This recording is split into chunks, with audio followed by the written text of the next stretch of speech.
चलिए हम स्टार्ट करते हैं फिजिक्स का यूनिट एंड मेजरमेंट, जिसको बोलते हैं इकाई तथा मापन।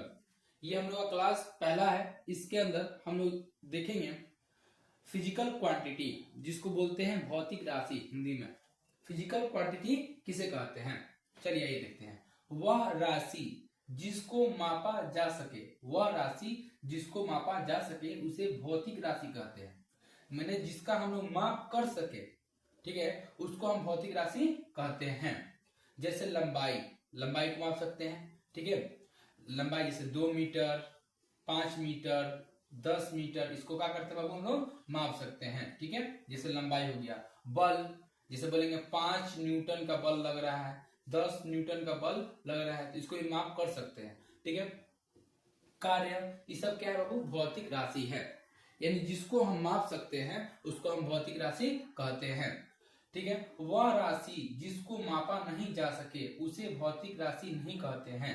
यानी जिस राशि को हम माप नहीं सकते हैं उसे हम भौतिक राशि नहीं कहते हैं। इसमें क्या आएगा, खुशी। अब बताइए, कोई खुश है तो उसको माप सकते हैं कि कितना खुश है, केवल हम उसको महसूस कर सकते हैं, बाकी उसको माप नहीं सकते हैं। दुख, सुख दुख को हम माप सकते हैं, नहीं माप सकते हैं। बाकी हम भौतिक राशि को माप सकते हैं, लंबाई, बल, कार्य को क्या कर सकते हैं, माप सकते हैं। चलिए अब हम इसके आगे देखते हैं। आप लोग समझ में आ गया होगा यहाँ तक कि भौतिक राशि किसे कहते हैं भाई, तो जिसको मापते हैं उसे क्या कहते हैं, हम लोग भौतिक राशि कहते हैं, ठीक है। लंबाई, बल, कार्य। जिसको नहीं मापते हैं उसे भौतिक राशि नहीं कहते हैं, जैसे खुशी और दुखी, ये सब क्या है, केवल महसूस करते हैं। इस तरह नहीं बोलते हैं खुशी 2 न्यूटन, खुशी 5 मीटर, इस तरह नहीं बोलते हैं। खुशी नहीं बोलेंगे, दुखी 5 मीटर, इस तरह नहीं बोलते हैं, ठीक है। केवल इसको महसूस करते हैं। भौतिक राशि को हम कैसे लिखते हैं, तो भौतिक राशि बराबर होता है परिमाण और गुणे मात्रक। परिमाण गुणे मात्रक नहीं समझ में आया, समझाते हैं, आइए देखिए कैसे। तो अब उसको दिखाते हैं आपको। देखिए मान लीजिए कि 5 kg, 5 kg यहाँ में लिख दिए। मान लीजिए क्या लिख रहा है, 5 kg लिख रहा है, 5 kg। अब 5 kg लिख रहे हैं, इसका मतलब क्या हुआ, तो अब ये जो है ना, इसको हम बोलते हैं मात्रक। इसको क्या बोलते हैं, मात्रक। kg ये क्या है, मात्रक। कितना बता रहा है, kg। और क्या बता रहा है, परिमाण, इसको बोलते हैं हम लोग 5। ये जो क्या बता रहा है, परिमाण को बता रहा है। और ये दोनों मिल रहा है, ये दोनों मिल रहा है तो क्या बन रहा है, भौतिक राशि बन रहा है। बात को समझिएगा, समझ में आता होगा आप लोग को, ठीक है।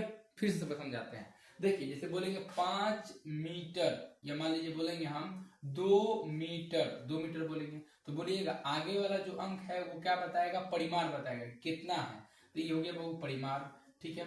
अब देखिएगा ये जो बोल रहे हैं मीटर, एम, ये क्या बता रहा है, मीटर बता रहा है। इसका मात्रक बता रहा है कि क्या है, कि मीटर में है, मीटर बता रहा है। लंबाई, चौड़ाई इसे बता रहा है मीटर, ठीक है। तो देखिए मीटर यानी एम बता रहा है, एम मीटर, ये मात्रक हो गया। परिमाण क्या हो गया, 2, क्या हो गया, परिमाण हो गया। और ये दोनों जब मिला, ये दोनों मिला तो ये क्या बन गया, भौतिक राशि बन गया, भौतिक राशि हो गया। काम खत्म। ये दो बताना था। जैसे 2 मीटर बोलेंगे तो पीछे जो होगा उसको क्या बोलेंगे, मात्रक बोलेंगे, और आगे जो होगा उसको बोलेंगे परिमाण। और ये दोनों जब मिलेगा तो क्या बनेगा, भौतिक राशि बनेगा, ठीक है। यहाँ तक समझ में आ गया होगा आप लोगों को, ठीक है। उसी तरह देखिए हम और बताते हैं आपको लोगों, ठीक है। एग्जाम्पल में जैसे बोलेंगे हम कि 20 न्यूटन, और आपसे पूछेंगे कि बताइए इसमें भौतिक राशि कौन है, परिमाण कौन है, मात्रक कौन है, ठीक है। तो देखिए आप बोलिएगा कि जो पीछे वाला अंक है उसको बोलेंगे हम लोग मात्रक। मात्रक कहाँ पे है, पीछे है ना जी, इसको क्या बोलेंगे, मात्रक। इसको बोलिएगा मात्रक है, ठीक है, बहुत अच्छा।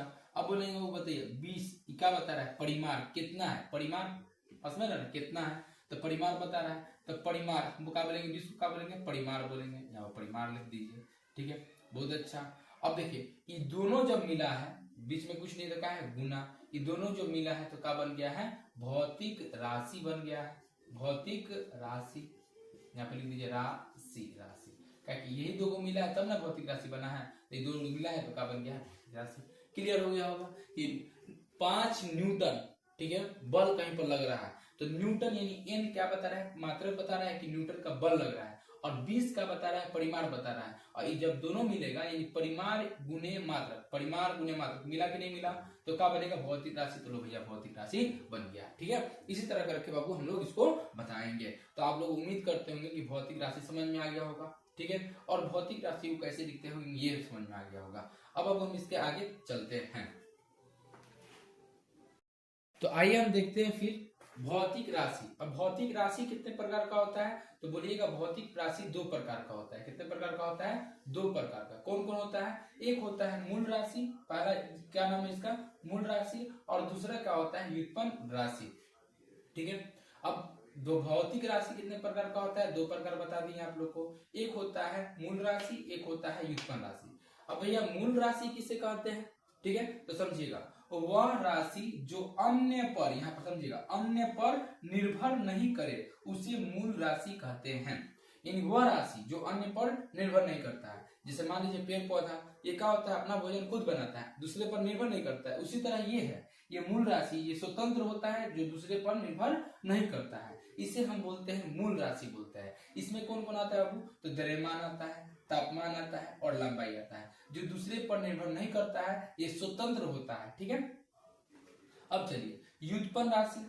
अब व्युत्पन्न राशि किसे कहते हैं, ये तो मालूम हो गया कि ये अन्य पर निर्भर नहीं करेगा, दूसरे पर निर्भर नहीं करेगा, ये खुद होता है। ठीक है, स्वतंत्र होता है, द्रव्यमान, तापमान, लंबाई। बाकी व्युत्पन्न राशि किसे कहते हैं, वह राशि जो अन्य राशि पर निर्भर करती है या करता है, उसे व्युत्पन्न राशि कहते हैं। इसमें अब आता है आयतन, बल, घनत्व, ये क्या होता है, दूसरे पर निर्भर करता है। ठीक है, इसको बनाने के लिए हमको मूल राशि का हेल्प लेना पड़ता है। ठीक है, मूल राशि का क्या करना पड़ता है, हेल्प लेना पड़ता है, तब आयतन, बल और घनत्व का होता है, बन पाता है।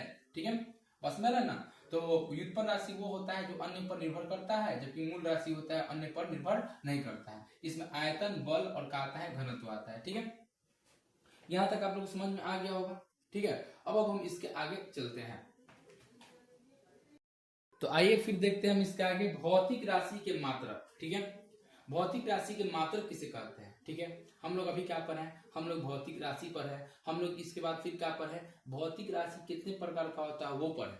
ठीक है, अब हम क्या पढ़ रहे हैं कि भौतिक राशि के मात्रक क्या है, मात्रक का बात कर रहे हैं। ठीक है, समझिएगा, मापन का ऐसा मानक आधार जिसके गुणज, ये वाला पॉइंट समझिएगा, गुणज का बात किया जा रहा है, के रूप में भौतिक राशि को प्रदर्शित किया जाता है, उसे उस राशि को मात्रक कहते हैं, या उस राशि को मात्रक कहते हैं। ठीक है, सुटेबल है। ठीक है, अब समझिएगा, गुणज बोला है, यहाँ पर क्या बोला है, गुणज।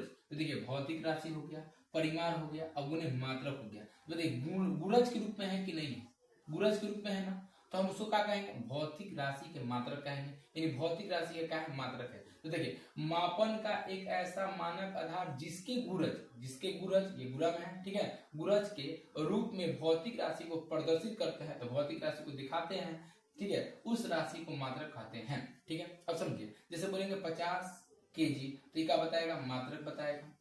क्या बताएगा वो, मात्रक बताएगा। ई का बताएगा, परिमाण बताएगा 50। ठीक है, और ई जब दोनों मिलेगा तो क्या बोलेगा, ई बनेगा भौतिक राशि। बस में है ना। तो इसका बस परिभाषा को आप लिख लीजिएगा कि मानक का एक ऐसा मापन का एक ऐसा मानक आधार जिसके गुणज के रूप में भौतिक राशि को प्रदर्शित करते हैं या दिखाते हैं, उसे उस तरह राशि का मात्रक कहते हैं। ठीक है, समझ में आ गया होगा। ठीक है, मापन आगे बोलना है। ठीक है, तो यहां तक बाबू आप लोगों को समझ में आ गया होगा। तो फिर हम बाबू इसके आगे चलते हैं। तो आइए इसको देखते हैं, मात्रक का वर्गीकरण। मात्रक का वर्गीकरण, तो देखिए मात्रक का वर्गीकरण क्या है, समझिएगा।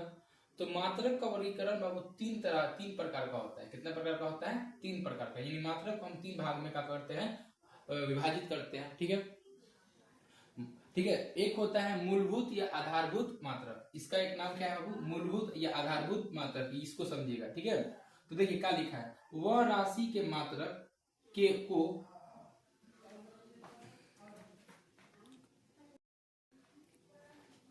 मात्रक का वर्गीकरण हम देखेंगे। ठीक है, मात्रक का वर्गीकरण क्या है। ठीक है, तो देखिए मात्रक का वर्गीकरण बाबू उसका तीन भाग होता है मात्रक का। ठीक है, का वर्गीकरण को तीन भागों में क्या किया गया है, बांटा गया है।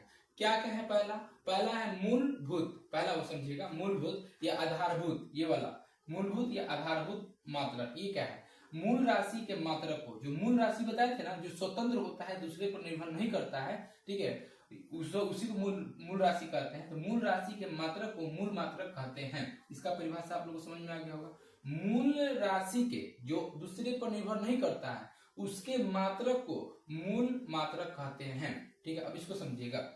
व्युत्पन्न राशि के मात्रक को व्युत्पन्न मात्रक कहते हैं, यानी व्युत्पन्न राशि जो दूसरे पर क्या करता है, निर्भर करता है, उसके मात्रक यानी उससे जो मात्रक प्राप्त होगा उसी को हम क्या कहेंगे, व्युत्पन्न मात्रक कहेंगे। ठीक है, समझ में आ गया होगा। व्युत्पन्न राशि के मात्रक को यानी कि जो व्युत्पन्न राशि के मात्रक यानी जो राशि जो अन्य पर निर्भर करती है उसे व्युत्पन्न राशि कहते हैं, और इससे जो मात्रक प्राप्त होगा उसको बोलेंगे व्युत्पन्न मात्रक।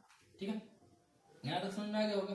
यानी ये 1 नंबर ये है बाबू, और 2 नंबर हम लोग का ये है। ठीक है, तीसरा समझिए, तीसरा क्या है, पूरक मात्रक। तो देखिएगा इसमें इसका क्या होता है बाबू, विमा नहीं होता है, विमा नहीं होता है, विमा नहीं होता है, इसमें विमा नहीं पाया जाता है। पूरक मात्रक में क्या होता है बाबू, इसके अंदर विमा नहीं होता है पूरक मात्रक का। ठीक है, केवल यही समझिए। कोई भी पूछेगा कि पूरक मात्रक का क्या होता है, विमा होता है कि नहीं होता है, तो कहिएगा पूरक मात्रक का विमा नहीं होता है। पूरक मात्रक 2 प्रकार का होता है। कितने प्रकार का होता है, 2 प्रकार का। एक ये हो गया और एक बाबू का हो गया ये हो गया। अब देखिए, एक होता है समतल कोण, ठीक है, एक होता है ठोस कोण। ठीक है, तो आप बोलिएगा कि ये वाला नीचे का लिखा है, तो बाबू इसका SI मात्रक है, इसको बोलते हैं रेडियन। इसका क्या होता है, स्ट्रेट रेडियन होता है। ठोस कोण का क्या होता है, स्ट्रेट रेडियन, इसको हम लिखते हैं, और इसको हम क्या लिखते हैं, समतल कोण का लिखते हैं रेडियन लिखते हैं SI मात्रक में। तो आप लोगों को मालूम हो गया होगा कि मात्रक का वर्गीकरण यानी मात्रक को कितने भाग में बांटा गया है, तो 3 भाग में बांटा गया है। मूलभूत या आधारभूत मात्रक यानी मूल राशि के मात्रक यानी जो स्वतंत्र होता है उसके मात्रक को हम क्या कहते हैं, मूलभूत मात्रक कहते हैं। व्युत्पन्न राशि के मात्रक यानी जो दूसरे से प्राप्त होता है उस राशि के मात्रक को हम व्युत्पन्न मात्रक कहते हैं। ये भी आप लोग क्लियर हो गया होगा। पूरक मात्रक तीसरा नाम में बताए थे, तो पूरक मात्रक में विमा नहीं होता है, विमा जो होता है वो नहीं होता है, और ये 2 प्रकार का होता है, बताए थे तोड़ के। एक होता है समतल कोण, एक होता है ठोस कोण। समतल कोण को बोलते हैं बाबू रेडियन, और ठोस कोण को क्या बोलते हैं, स्ट्रेट रेडियन। इसका क्या है बाबू, SI मात्रक है, डिनोट करते हैं। बस में रहना, ये हो गया। ठीक है, आप लोगों को ये भी समझ में आ गया होगा। अब हम इसके आगे चलते हैं, तो आइए हम देखते हैं फिर इसके आगे क्या बाबू, ध्यान दीजिएगा। इसके बाद है क्या, SI unit system. SI unit system बोले तो क्या, कि मात्रक का अंतरराष्ट्रीय पत्ती, मात्रक का अंतरराष्ट्रीय पत्ती हम लोग ये देखेंगे।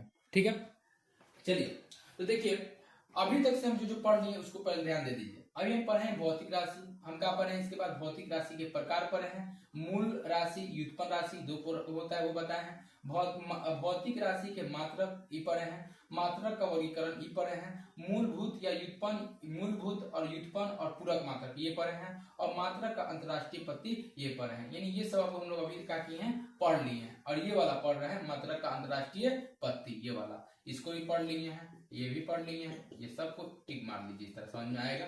ठीक है, ये पढ़ाई हो गया है। चलिए अब हम देखते हैं इसको, यानी SI यूनिट सिस्टम, यानी कि बोलेंगे कि मात्रक का अंतरराष्ट्रीय पत्ती, ये वाला हम लोग पढ़ रहे हैं। क्या है, बोलेंगे राशि दिए हैं, वहां पर मात्रक का नाम दिए हैं, ये प्रतीक दिए हैं। ठीक है, तो राशि क्या है, लंबाई, द्रव्यमान, समय, विद्युत धारा, ताप, पदार्थ की मात्रा, ज्योति तीव्रता। ठीक है, समझिएगा लोग ध्यान से। तो यहाँ पर आप लोगों को बता रहे हैं कि मात्रक का नाम, लंबाई को बाबू मीटर में मापते हैं। अब बोलेंगे लंबाई है तो उसको केजी में आप लोग नहीं ना सुने हैं, बोलिए।